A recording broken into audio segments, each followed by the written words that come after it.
Olá, tudo bem com você? Mais uma vez sou o professor Hernani e hoje quero conversar um pouquinho com vocês sobre globalização e multiculturalismo, tá? Nós vivemos num período marcado por diversas transformações em todo o mundo, né? O homem racional e o cidadão da modernidade. As formas de vida bastante rígidas ou severas eram utilizadas para regular as relações em sociedade, vêm sendo pouco a pouco desgastadas. Então, quer dizer, as mudanças ocorridas antigamente na vida tá sendo mudada, né? Antigamente vivia-se de uma forma, por exemplo, as pessoas tinham menos acesso à educação, as pessoas tinham menos acesso à comunicação, à saúde e até mesmo na família. As pessoas viviam de um jeito, eram mais rígidas, viviam dentro do patriarcalismo. Hoje mudou muito, né? Hoje você tem aí pais que cuidam dos filhos, ou só mães que cuidam dos filhos, né? Então isso é bem diferente. Isso traz diversas consequências no dia a dia das pessoas. Um momento de crise nessas formas de vida. Então quer dizer, mudou-se muito o pensamento das pessoas, porque a forma de vida, a forma que as pessoas vivem, né? O chamado multiculturalismo, culturas se misturando. Imaginem só, por exemplo, a internet. Hoje com a internet é possível você ter informações que está acontecendo nesse momento na China, no Japão, e antes, há 40, 50 anos atrás, essas informações demoravam a chegar até nós, né? Hoje quando você liga a televisão, você vai assistir um jornal, por exemplo, o repórter chama o outro ao vivo, demora 1 ou 2 segundos em Tóquio, no Japão, na Rússia e em qualquer parte do mundo. Então isso interfere na vida da gente. Por exemplo, as questões religiosas também. Nós tínhamos até meados religiões dominantes, né? Por exemplo, hoje a religião, nós tínhamos, por exemplo, no Brasil, uma grande predominância do cristianismo na religião católica. Hoje no Brasil nós temos outras religiões que crescem. Tudo bem, a vida muda, né? Outras religiões que crescem, muda-se a questão de visão, então essa multiplicidade de coisas vai acontecendo, né? Por exemplo, o simbolismo, né? O simbolismo das coisas, esses símbolos mudam, as ideias mudam, os pensamentos mudam, o jeito de viver muda, as pessoas têm outras prioridades, não é verdade? Por exemplo, uma crise atinge determinados princípios, a comunidade dava tanto valor lá atrás e hoje mudou, né? Por exemplo, a racionalidade, antes as pessoas preocupavam tanto com determinado assunto, né? Com a razão, com o pensamento, hoje as pessoas estão um pouco se lixando para isso, né? Estão um pouco se lixando para isso. Lá na Idade Média se preocupava muito com o pensamento crítico, com o pensamento teológico, né? Mas depois vem o Renascimento, o Iluminismo, as grandes invenções, as grandes navegações, as grandes descobertas, né? E mistura as culturas. Por exemplo, no Brasil nós temos uma mistura de cultura muito grande. Com a chegada dos portugueses, a mistura dos portugueses com a cultura indígena, né, do europeu com a cultura indígena. Depois nós temos a vinda dos africanos para o Brasil. Então nós temos uma grande mistura, uma grande miscigenação, né?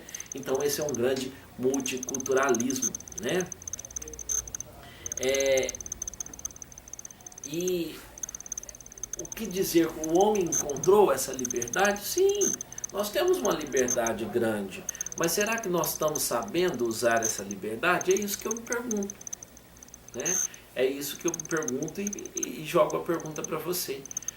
Você está sabendo usar a liberdade que você tem? Você está sabendo usar a liberdade que as pessoas te dão? Você está sabendo respeitar a liberdade do outro? Então, nós agimos de acordo com a nossa necessidade, né? Então, durante a modernidade, a razão era considerada um atributo, uma qualidade a todo ser humano, portanto absoluta e universal. Portanto, tinha uma característica única.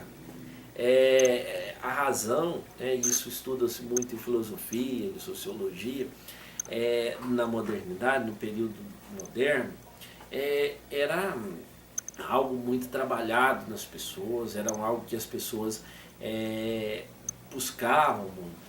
Hoje não, hoje as pessoas não estão muito preocupadas com isso e aquilo que de repente é um valor muito grande para mim, pode não ser para você, pode não ser para o outro, e nós temos que respeitar, nós temos que respeitar, nós temos que ver que as pessoas lá nos direitos humanos, né, criado em 10 de dezembro de 1948 pelas Nações Unidas, as pessoas têm o direito da sua liberdade plena, as pessoas têm o direito de acreditar no que quiser, as pessoas têm o direito de buscar aquilo que quiser, as pessoas têm o direito de viver como quiser, desde que não atrapalhe o direito do outro, né?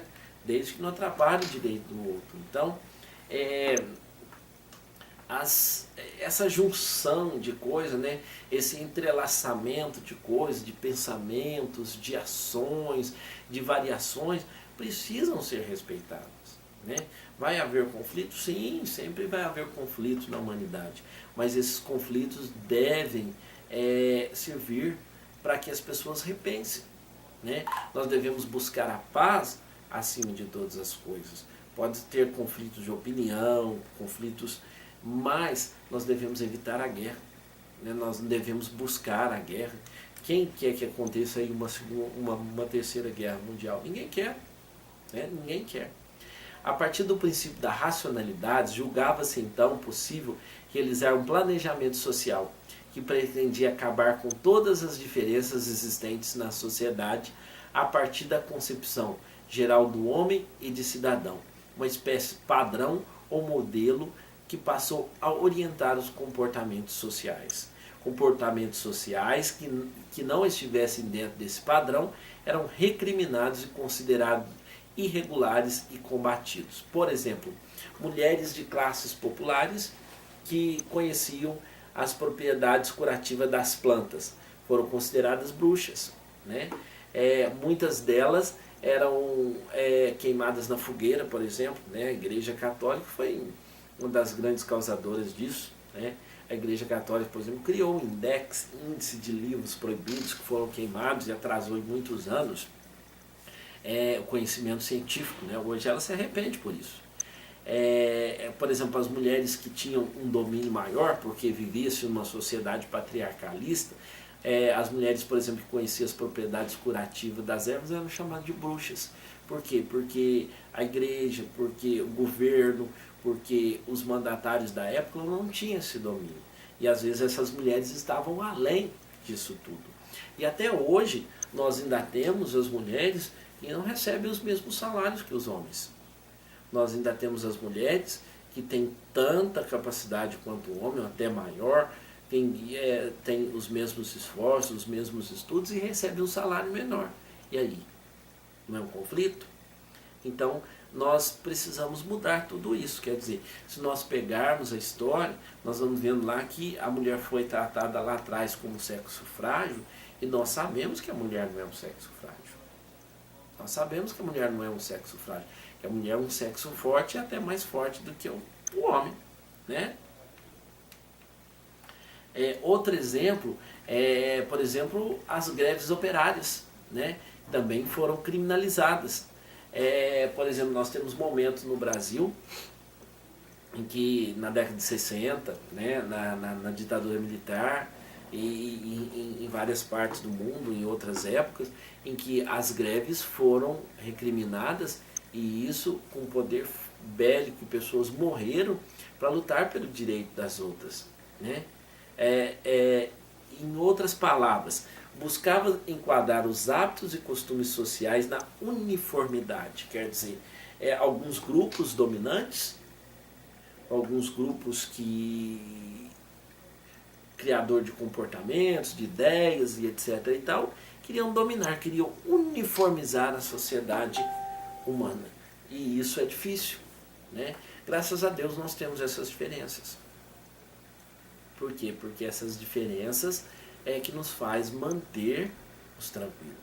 Mas nós precisamos trabalhar essas diferenças com nossas crianças, com os nossos jovens, para que essas diferenças sejam respeitadas, para que o ser diferente não é o ser diferente de prejudicar, mas o ser diferente por opção, o ser diferente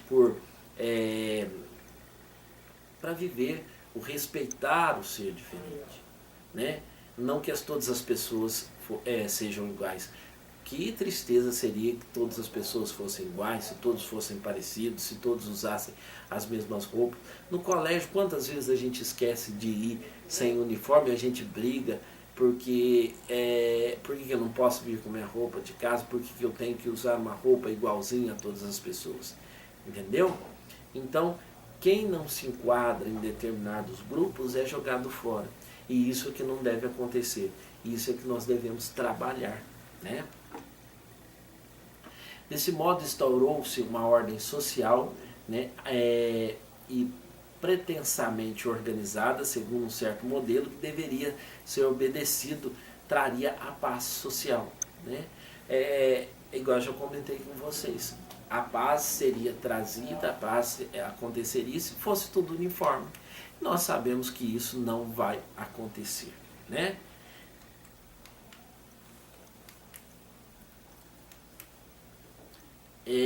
Nós tivemos na Comuna de Paris, na França, por exemplo, foi a derrubada da Rússia, né?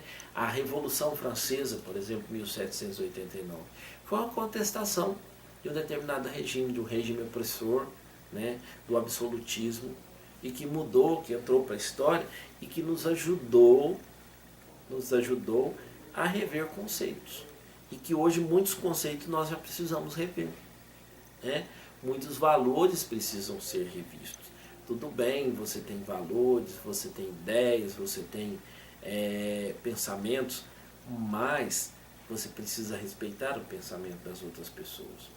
Não precisa mexer nos seus valores, não precisa atrapalhar os seus valores, desde que você respeite o valor dos outros. E a partir da convivência, a partir dessa mudança, a partir dessa busca com as outras pessoas, você vai acabar compreendendo que os valores podem ser agregados, que coisas a mais podem vir e que valores podem ser transformados. Porque se esses valores não fossem transformados, nós não teríamos uma sociedade que nós temos agora. Muita gente reclama que nós temos uma sociedade muito aberta. Tudo bem, mas nós não lutamos por essa liberdade? Nós não buscamos essa liberdade? Agora nós temos que saber conviver com essa liberdade. Agora nós temos que saber que aprender a viver dentro dessa liberdade, né? O autoritarismo, por exemplo, o nazismo, o fascismo gerou tanta discórdia, gerou tanta confusão no mundo. E agora vem surgindo grupos extremistas por aí que tentam resgatar aquilo que não deu certo, né? Respeito, temos que respeitar essas ideias, sim, nós temos que respeitar, mas não dá para enfiar a goela abaixo das pessoas aquilo que as pessoas não querem. Não dá para enfiar a goela abaixo das pessoas ao que você idealizou para você. Deixe que as pessoas idealizem coisas para elas. Deixe que as pessoas busquem coisas para elas. Por que as pessoas têm que ser iguais a você? Por que as pessoas têm que obedecer o que você fala? Por quê? Porque você estudou um pouquinho mais, porque você leu determinado livro e você gostou de determinadas coisas? É só por isso? Porque você cultua um determinado partido, uma determinada religião? Não. As pessoas têm que fazer parte, têm que agregar valores quando elas concordam com você, né? Quando elas buscam coisas boas com você, quando isso vai agregar, quando isso vai melhorar a vida não só sua, mas das pessoas à sua volta. A vida não tem sentido, se nós não formos unidos. A vida não tem sentido se nós não colaborarmos para a melhoria da vida uns dos outros, né? Até no século XX nós temos discursos inflamáveis, discursos de racionalismo e mazelas que já ocorreu na humanidade. Então nós precisamos ver, nós precisamos ter cuidado pelo caminho que nós estamos seguindo agora. Nós precisamos ter cuidado, nós precisamos aprender e nós precisamos aprender a redividir as coisas. Porque nós estamos caminhando para uma sociedade totalmente capitalista, onde muitos não têm nada e poucos dominam tudo. Poucos esbanjam dinheiro, poucos gastam dinheiro, enquanto muitos passam fome. Né? Não adianta nada você morar numa mansão, você ter lá vários seguranças, não adianta nada você ter aí na sua mansão vários privilégios, câmeras e tudo quanto é coisa digital que te protege. Mas um dia você vai ter que sair na rua. Um dia você vai ter que ver a realidade que acontece na rua. E aí? E aí os privilégios? E aí você pode ser atacada porque você roubou os privilégios de outras pessoas. Você buscou os privilégios de outras pessoas, porque aquilo que está sobrando demais, aquilo que você está jogando fora, aquilo que você está exacerbando, está gastando demais, está faltando na casa do próximo. Né? E lá nos direitos humanos garante para o próximo que o próximo tem o mesmo direito que você. E aí? Né? Não tem que se pensar? Né? Olha, por exemplo, nós temos aí, por exemplo, o movimento hippie, né? Movimento de contestações na década de 60, por exemplo, no Brasil, né? Movimentos esses que brigavam contra uma sociedade, né? Movimentos esses que brigavam por seu direito de ser quem era, de usar suas roupas diferentes, de pensar diferente, de falar diferente, de escutar suas músicas doidas, o rock, não que eu acho o rock doido, que eu gosto de rock, mas de ter a sua própria liberdade, de ter a sua própria escolha. Não é verdade? O modelo de sociedade da modernidade mostrava indícios de esgotamento. A felicidade, segundo os padrões modernos, passou a ser considerada um projeto irrealizável. Né? Por que dentro da modernidade, vê-se a felicidade como um projeto irrealizável? Porque buscava-se a felicidade como algo inerente, uma felicidade que praticamente não dá para existir. O ser humano às vezes busca a felicidade além daquilo que ele tem. Ele busca algo, quando ele consegue algo, ele acha que aquilo vai fazê-lo feliz, e quando ele consegue, ele vê que a felicidade realmente é aquilo que ele tinha lá atrás, não aquilo que ele está buscando lá na frente. Está vendo como é complicado? Então, quando nós buscamos algo, quando nós corremos atrás de algo, nós estamos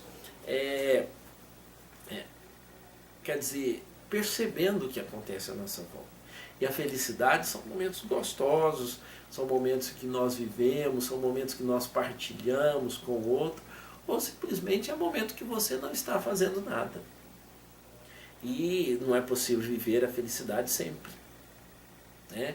Por exemplo, quando você perde um ente querido, você fica triste. Então é um momento que você não está vivendo a felicidade. Mas isso é algo que nós sabemos que vai acontecer com todos nós. Quando você, por exemplo, briga com alguém que você gosta, que você tem um relacionamento, seja familiar, seja amoroso, você também fica triste. É um momento em que a felicidade fica de lado. Então a felicidade não é realizável. Né? Agora, na modernidade, na pós-modernidade, até na vida contemporânea agora, a felicidade não está resumida somente em bens materiais. A felicidade não está resumida somente em possuir coisas. Mas foi colocado, não sei se pelo capitalismo, pela mídia ou pelo que seja na cabeça das pessoas, que a felicidade é ter. E nós sabemos que a felicidade não é só ter. O ter pode ser um complemento do ser para algumas pessoas. O ter pode ser algo que venha te ajudar a ficar um pouco mais tranquilo. Mas deve haver um entrelaçamento, uma agregação do ter e do ser. Né? E muita gente só tem, ela não é nada. Então nós precisamos ser alguma coisa para viver um período, para viver momentos de felicidade. Não é verdade?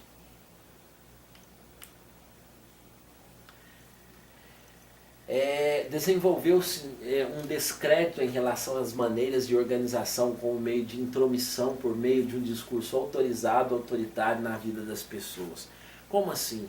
É um momento de intromissão, por exemplo, dentro hoje da contemporaneidade, dentro da vida contemporânea, hoje nós estamos, por exemplo, sendo monitorados o dia todo, né? Você acha que o Facebook manda aquelas propagandas para você? Nossa, eu estou querendo comprar um violão. De repente aparece um monte de propaganda de violão.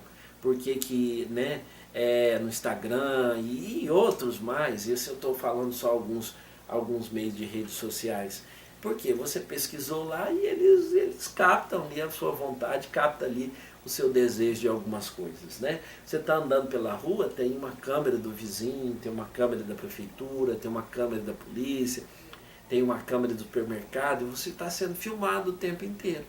Esse é o perigo da modernidade, da contemporaneidade. Você não queria tecnologia, então as tecnologias veio bem a calhar. Nós ficamos sabendo, por exemplo, num celular, que o meu não é um dos mais modernos, mas nem é preciso disso, tem um smartphone conectado à internet, você fica sabendo o que está acontecendo no mundo rapidamente, né? Então, as novas formas de pensar o mundo e de agir nele, né? Com o declínio da sociedade planejada, aquela sociedade que impunha, aquela sociedade que estava organizada, nascer, crescer, estudar, casar, constituir família, ter sua casa, seu carro, aposentar e morrer tranquilo com um monte de neto ao seu lado. Isso de repente já caiu por terra e, né, isso de repente não acontece. Seria vontade de muitos ainda, mas de repente não acontece, porque às vezes o seu filho pode não querer casar, ele pode querer ficar solteiro. De repente ele não consegue ter um filho, não consegue ter uma vida boa quanto o outro filho, vai lutar a vida inteira e vai continuar lutando. Então, hoje a vida, nós temos que repensar a maneira de como nós agimos, de como nós andamos, de como nós pensamos, né? Muda-se o foco de atuação, pensa-se nas várias microcomunidades, como assim? Com demandas particulares, né? Antes nós tínhamos grandes comunidades, grandes grupos, hoje nós temos microcomunidades, né? Hoje nós temos a chamada globalização ali que mistura. Hoje as pessoas podem buscar o que elas quiserem, vai ali, pesquisa no smartphone, na internet, algo que lhe interessa. Hoje ela pode ouvir uma música, por exemplo, na Grécia, né? Outro dia mesmo, aqui no Rádios Online, eu gosto de escutar uma rádio que tem lá na Grécia Antiga. Na Grécia atual, que só toca música orquestrada. Legal, né? Hoje você pode escolher o que você quer ouvir. Não tem aquela imposição de antigamente que você tinha que ouvir aquilo que você não gostava. Hoje você escuta a rádio que você quer, você escuta as notícias onde você quer, você vê o canal de televisão que você quer, né? Então, hoje tem que se repensar o modo de pensar as coisas, o modo de buscar as coisas. Cuidado com o que você fala, você pode ser enquadrado no racismo. Cuidado com o que você fala, você pode ser enquadrado na homofobia. Então, existe um monte de coisas. Então, o respeito e a dignidade tem que existir, mas esse respeito, essa dignidade, ela deve partir de você, ela deve acontecer. Nem sempre aquilo que é o ideal para você é o ideal para o outro, mas mesmo que você não concorde, o respeito é a base de uma sociedade organizada, né? Por exemplo, os movimentos em favor dos direitos humanos que estavam em alta nesse período levaram adiante uma severa crítica. Esses modelos de ações propostas pela modernidade desprezavam as experiências humanas particulares, fazendo com que fosse reinvocado para o centro das preocupações os estudos sobre a sociedade, aquilo que a modernidade em larga medida ignora: o ser humano. A modernidade privilegia o ser humano burguês como o modelo perfeito da humanidade dentro do capitalismo. Essa nova perspectiva busca que o humanismo permanecesse os estudos da sociedade. As tendências autoritárias da racionalidade foram, a partir de então, sendo derrubadas. Né? O autoritarismo foi derrubado, as coisas ruins foram derrubadas. Hoje as pessoas pensam mais, hoje as pessoas buscam mais, hoje as pessoas têm mais interesse em determinados assuntos. E hoje não são qualquer pessoas que são enganadas, não. Né? Aquele modelo burguês, aquele modelo que o capitalismo idealizou para os seres humanos, já está caindo por terra, porque as pessoas têm os seus próprios modelos, chamadas microcomunidades, né? Cada pessoa se adequa a seu grupo, cada grupo tem pensamentos diferentes, jeito diferente, independente de um todo, né? Independente de um todo. Então o respeito precisa acontecer. Essa ação precisa acontecer. Então pense bem, né? As coisas estão mudando. E muda para melhor. Né? E muda para melhor. Por exemplo, nos anos 70, 1973, o capitalismo passa por uma transformação. Qual que é essa transformação? Começa já a falar-se na globalização. O mercado não mais planejado para produzir padronizadamente, vixe, palavra difícil de falar, né? As mercadorias para todos, uma produção em massa, passa a atender microgrupos, né? Nós temos uma produção em massa lá em 1929, lembra? Já ouviram falar no Fordismo, né? Então nós temos agora produtos produzidos para determinados grupos, né? Aqueles, por exemplo, pessoas que comem carne, pessoas que não comem carne, pessoas que são religiosas, pessoas que não têm religião, pessoas que moram com a família, pessoas que são solteiros, e por aí vai. Hoje há uma gama em transformações, uma gama de produtos que são repensadas. As empresas têm que estudar bastante, mudar seu modo. Por exemplo, hoje com a globalização, é possível eu pegar o meu smartphone e comprar um produto lá da China 10 vezes mais barato que eu iria comprar aqui na minha cidade. Porém, vai levar alguns meses para chegar, mas é um produto que pode ter tamanha qualidade quanto a qualidade do produto local. Né? Então, hoje as empresas têm que buscar, têm que caracterizar o seu produto e têm que mostrar que o regionalismo também é importante. Né? Porque hoje, com a tecnologia, nós temos uma globalização de tudo. Uma mistura de tudo, uma mistura de cultura, de artes, de produtos e de tudo mais. Não é verdade? Observamos isso, por exemplo, mercadorias voltadas para determinados públicos. Por exemplo, as modas passam e as mercadorias devem acompanhar novos rumos do mercado. Nós temos modas diferentes, né? Roupas diferentes, todo ano muda, coleção de verão, coleção de inverno e por aí vai. Né? Essa pós-modernidade é uma fase histórica que corresponde a essa forma de organização econômica e cultural e que produz um avanço no mercado consumidor. Então, querendo ou não, nós estamos ligados ao mercado, nós somos consumistas, nós estamos ligados pelas imposições, né? Tem-se os Estados Unidos da América, hoje a grande nação, e amanhã pode não ser. Nós temos a China, que está em crescimento, nós temos o Japão, nós temos o Brasil hoje, uma crise política, né?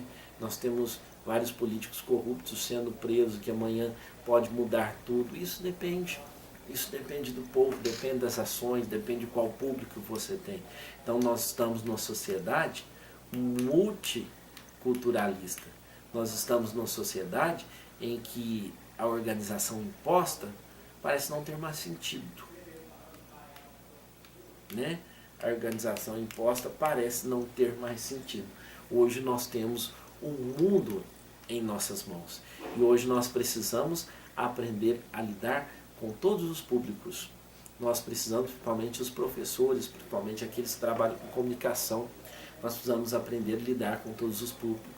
Multiculturalismo, não se pode privilegiar uma cultura, não se pode privilegiar um grupo. Nós temos que aprender a trabalhar tudo isso. Nós temos que aprender a respeitar tudo isso. Não é verdade? Espero que eu tenha ajudado, espero que os comentários tenham sido legais, né? Desculpe aí se fiz algum comentário errado, mas um grande abraço para você e até a próxima, se Deus quiser. Grande abraço do Hernani Freitas. Não esqueça de curtir aí ou de se inscrever no meu canal. Tchau, tchau.